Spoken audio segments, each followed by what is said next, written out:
El tema del que hablaremos el día de hoy es el perfil criminal.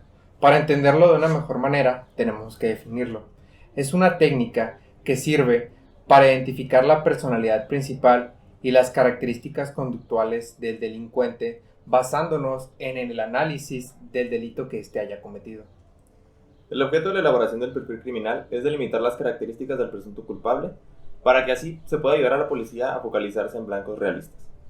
Para esto, utilizaremos la representación de un caso hipotético para que quede plasmado de mejor manera. La perfilación criminal es una herramienta que sirve a las autoridades y facilita su trabajo al momento de buscar un delincuente en concreto. La perfilación criminal que utilicé para el delincuente que en cuestión analizaremos se compone de 7 características principales, 7 elementos. El primer elemento de ellos es una evaluación del acto criminal en sí mismo. En esta evaluación nos referimos a un hombre heterosexual, el cual viola y asesina a sus víctimas. Puede ser vinculado con el gusto hacia la pornografía brutal. El segundo de esos elementos es el análisis geográfico. El análisis geográfico es aquel que nos referimos en dónde es encontrado el cuerpo de la víctima. Es en zonas rurales, a las afueras de las ciudades, principalmente en lugares donde haya árboles o arbustos que hacen difícil que las autoridades puedan encontrar a estos cadáveres. El tercero de esos elementos es una evaluación exhaustiva de las particularidades de la escena del crimen. Nos referimos a un delincuente el cual es ordenado, que no busca robar a las víctimas. Deja las pertenencias personales de aquellas víctimas en una mochila o en una maleta. La podemos considerar como la firma de ese delincuente. Pertenencias como su celular, su cartera o joyas. Otro elemento es el análisis exhaustivo de las víctimas. Nos referimos a mujeres con edades de entre 20 y 30 años, las cuales no comparten entre sí características de color de piel o particularidades físicas. Evaluación de los informes preliminares. La víctima opera principalmente en las universidades, ya que ahí es más fácil encontrar el rango de edad de mujeres que esa persona busca para complacer sus necesidades. Otro elemento es la evaluación sobre el informe de la autopsia forense. Esta autopsia se encuentran rastros de semen del criminal, mutilaciones en zonas genitales en las víctimas, asfixia o heridas en el cuerpo de las víctimas. El último es el desarrollo del perfil con las características fundamentales del delincuente. Es un hombre joven, de entre 18 y 25 años de edad, alto, entre 1,90 y 2 metros de altura, con lentes, y que posiblemente tenga dificultades para vincularse afectivamente con las mujeres. Admitió públicamente que es culpable de la muerte de muchas mujeres. ¿Es esto cierto? Sí, es cierto. ¿Cómo sucedió? Volvamos un poco atrás. ¿A qué se debió su comportamiento? El dolor, las penas que le causó a todas esas personas. ¿Cómo llegó hasta aquí? Bueno, pues fui criado en un buen hogar, con unos buenos padres, un entorno bastante sano. Mis padres hicieron lo mejor que pudieron, tratando de enseñarme buenos valores, apoyándome en todas las cosas que yo hacía, ya sea para la escuela o cualquier otra actividad. Siempre fueron muy atentos conmigo. Era su único hijo. Ah, no, no, no quiero meterlos en esto. No quisiera que las cosas que hice fueran... La gente piense que fueron por la educación que me dieron mis padres, porque la verdad es que no fue así. Ellos siempre fueron bastante buenos conmigo. Podemos ver cómo el criminal reconoce ser el asesino de las víctimas y además de explicar la relación con su familia, exculpándola de los crímenes cometidos y mostrando que el crecer en un entorno familiar cercano no libera a las personas de poder cometer algún tipo de delito. Durante mi adolescencia, como cualquier otro joven puede hacerlo, solía navegar por internet para buscar diversas cosas que pues en esas edades le despiertan a uno. Y bueno, primero solía utilizar el internet con mis amigos para pues entrar a páginas pornográficas y después por mi cuenta.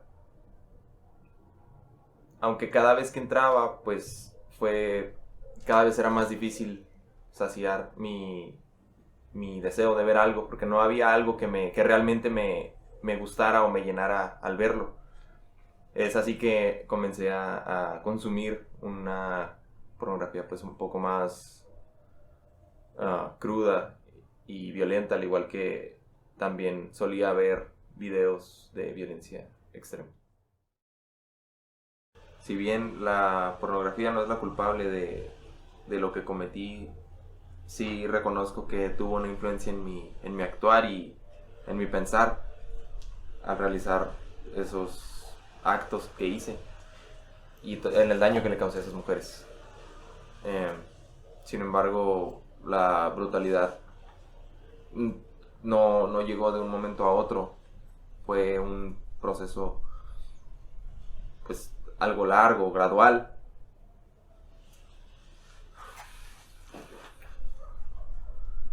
Llegó el momento en que la pornografía no era suficiente para mí y a pesar de que era, bueno, tú sabes,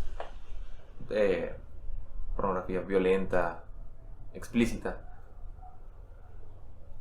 pensé que tal vez podría encontrar ese placer que no tenía viéndola, realizando los actos por mi cuenta, haciendo yo lo que veía en aquellos videos, en esos videos de violencia extrema.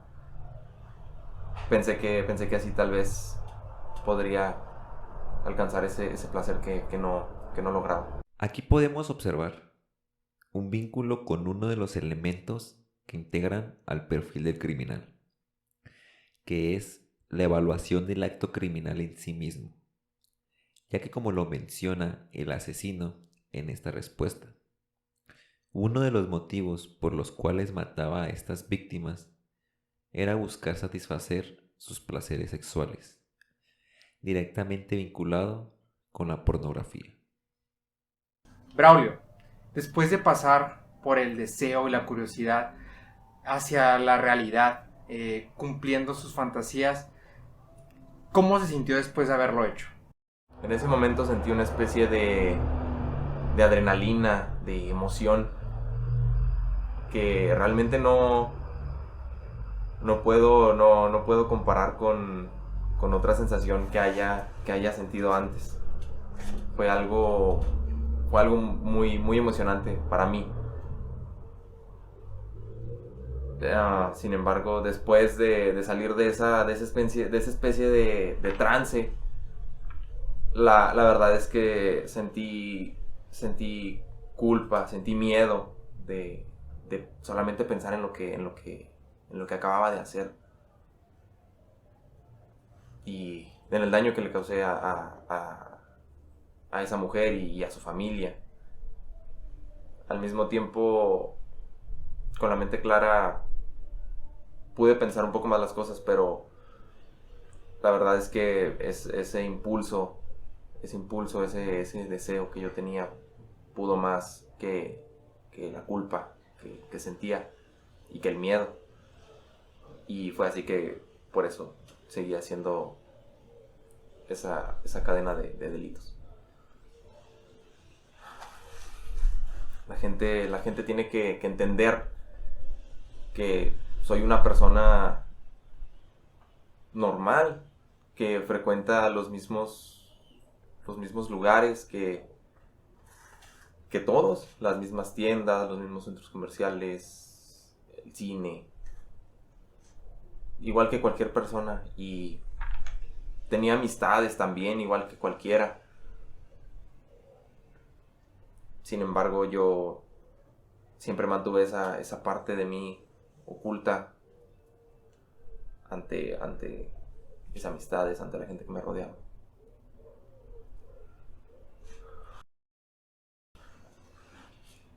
Quiero que entienda la gente que que no soy un monstruo, que la pornografía es muy accesible y más ahora, más en nuestros tiempos que cualquier persona puede acceder con solo un clic, con solamente entrar a un link y está presente en la vida de todos.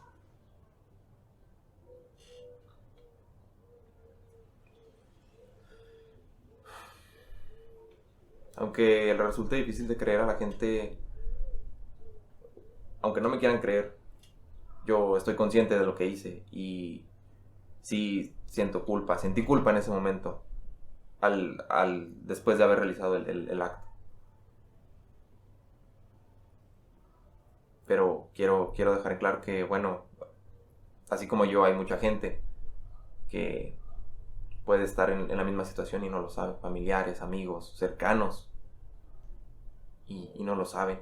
No saben que tienen, no puedes saber si tu primo, si tu hermano, incluso si tu hijo es consumidor de esta clase de cosas y que puede llegar a una consecuencia aún más grave como la que tuvo mi caso.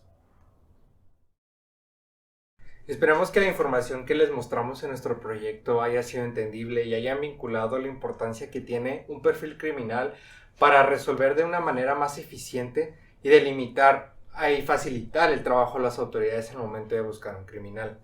Decidimos utilizar un formato de video porque consideramos que es más dinámico y más entendible en ese tema que nos resultó de bastante interés.